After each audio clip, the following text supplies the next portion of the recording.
சமீபமாக நடந்த தேர்தல் பிரச்சாரத்தில் அமித்ஷா என்ன, இந்திய கூட்டணி வெற்றி பெற்றாலும் வெற்றி பெறாவிட்டாலும் இவிஎம் மிஷினில் குளறுபடி நடந்திருக்கிறது என்பது அப்பட்டமான உண்மை. எல்லோரும் பார்த்தோம். 16 வயது சிறுவன் 8 முறை போய் வாக்களித்தது அவனே எடுத்து வெளியில போட்டான். எல்லாரும் பார்த்த விஷயம்தான். இதுல எவ்வளவு திருட்டுத்தனம் நடந்திருக்கிறது என்பது எல்லாருக்கும் தெரிஞ்ச விஷயம் தான். அதே போல பதிவு செய்யப்பட்ட வாக்கு எண்ணிக்கை அதை வெளிப்படைத்தன்மையோடு காட்டுவதற்கு தேர்தல் கமிஷன் அதுக்கு தயாராகல. மடியில கனம் இல்லைன்னா மடியில பயம் இல்லைன்னு சொல்ற பழமொழி திரும்ப எடுத்து சொல்லியிருக்கலாமே. தேர்தல் முடிந்து 10வது நாள் அத்தனை புள்ளிவரத்தோடு பூத்து வைசிக்கிறதான் இவ்வளவுதான் ஓட்டுன்னு சொல்லியிருக்கலாமே. தமிழ்நாட்டில் மட்டும்தான் பாத்தீங்கன்னா கடைசியாக அவருக்கு கொடுக்கப்பட்ட அந்த புள்ளி விவரம், அதுவும் இப்பொழுது சமர்ப்பிக்கப்பட்ட புள்ளி விவரம் சரியா. ஆனால் எஞ்சிய பகுதிகளில் பார்த்தீங்கன்னா இந்தியாவில் அந்த கடைசி தேர்தல் முடிந்த பிறகு அவர்கள் கொடுக்கப்பட்ட தேர்தல் கமிஷன் கொடுக்கப்பட்ட அந்த சதவீதத்திற்கும் இப்பொழுது அவர்கள் சமர்ப்பிக்கப்பட்ட சதவீதத்திற்கும் பல கோடி வித்தியாசம் இருக்கு. தேர்தலில் வெற்றி பெற்றால்தான் இதை சொல்வோம், இல்லை தோல்வி அடைந்தால் தான் சொல்வோம் அப்படிங்கிறது இல்லை. தவறுதான், அதை மாற்றுக்கிறதே கிடையாது. ஆட்சியாளர்கள் மீது உள்ள எதிர்ப்பலைன்னு ஒன்று வந்துருச்சுன்னா சூறாவளி தான். அது சுனாமி அடிச்சுட்டுன்னா அந்த நேரம் இதையும் தாண்டது வெற்றியா.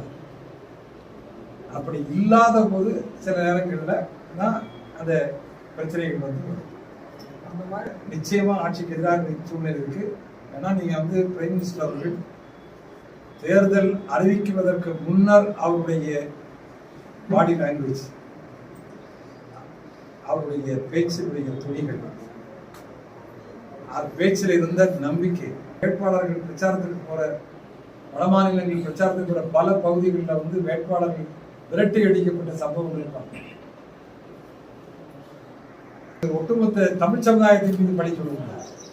அது சொன்னது கண்டிக்க முடியும். நான் பாண்டியன் செய்யற தவறுகள் நான் பட்டியல் போட்டு பேசுறேன்.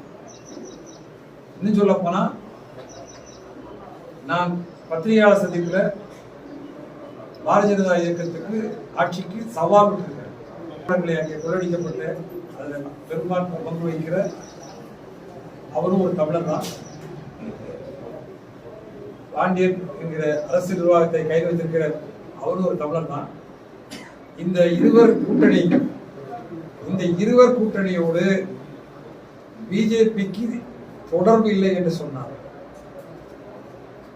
அமித்ஷாவுடைய குடும்ப உறுப்பினர்களுக்கு தொடர்பு இல்லை என்று சொன்னார். தைரியம் இருந்தால் அவர்கள் மீது சிபிஐ வழக்கு தொடுத்து பாருங்கள் என்று நான் சொன்னேன்.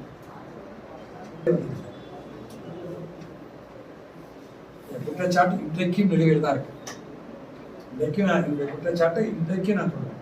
3 ஆண்டு என்னுடைய ஒரிசா மாநிலத்துடைய அனுபவத்தை அடிப்படையில் இன்றைக்கும் அந்த குற்றச்சாட்டில் நான் இருந்தாலும் சரி, இதெல்லாம் தேர்தலுக்கு சொல்லப்பட்ட ஜோடிக்கப்பட்ட நாடகமே தவிர அது இதயத்திற்கு வந்த வார்த்தைகள் அல்ல என்பது மட்டும் என்னால் ஆணித்தரமாக சொல்ல. தேர்தல் காலத்திலே சொல்லப்படாத வாக்குறுதிகளும்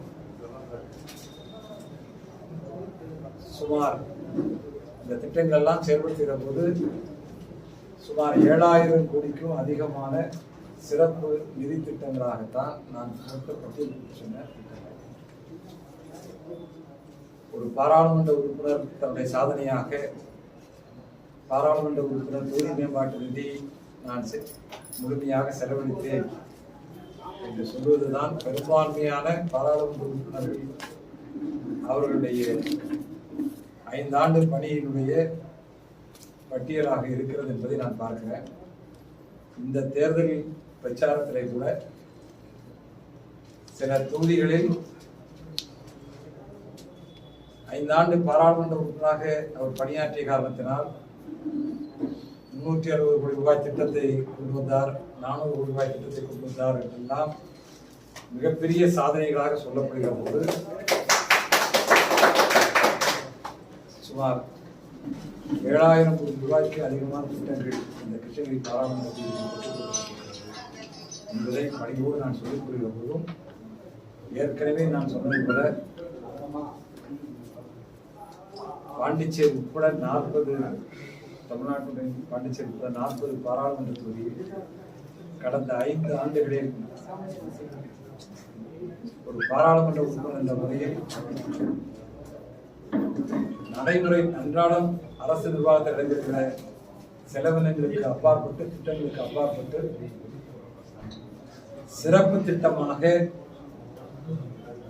ஒரு பாராளுமன்ற உறுப்பினரின் முயற்சியின் மூலமாக பெறப்பட்ட திட்டங்கள் என்று பார்க்கிற போது என்னால அதை சவால் விட்டு சொல்ல முடியும். தமிழ்நாட்டில் இருக்கிற பாண்டிச்சேரி 40 பாராளுமன்ற தொகுதியில் அதிகமான பணிகள் கிருஷ்ணகிரி பாராளுமன்றத்தில்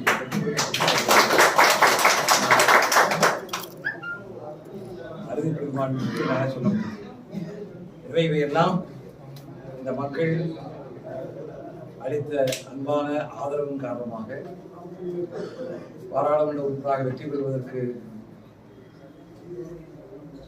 உழைத்த தோழமை கட்சியினுடைய தோழர்கள் அனைவருக்கும் என்னுடைய மனமார்ந்த நன்றியை, மக்கள் பணி செய்வதற்கு தூண்டுதலாக பாலமாக செயல்பட்ட ஊடகவியல் நண்பர்கள் அனைவருக்கும் என்னுடைய நன்றியை இந்த தருணத்தில் தெரிவித்துக் கொள்கிறேன்.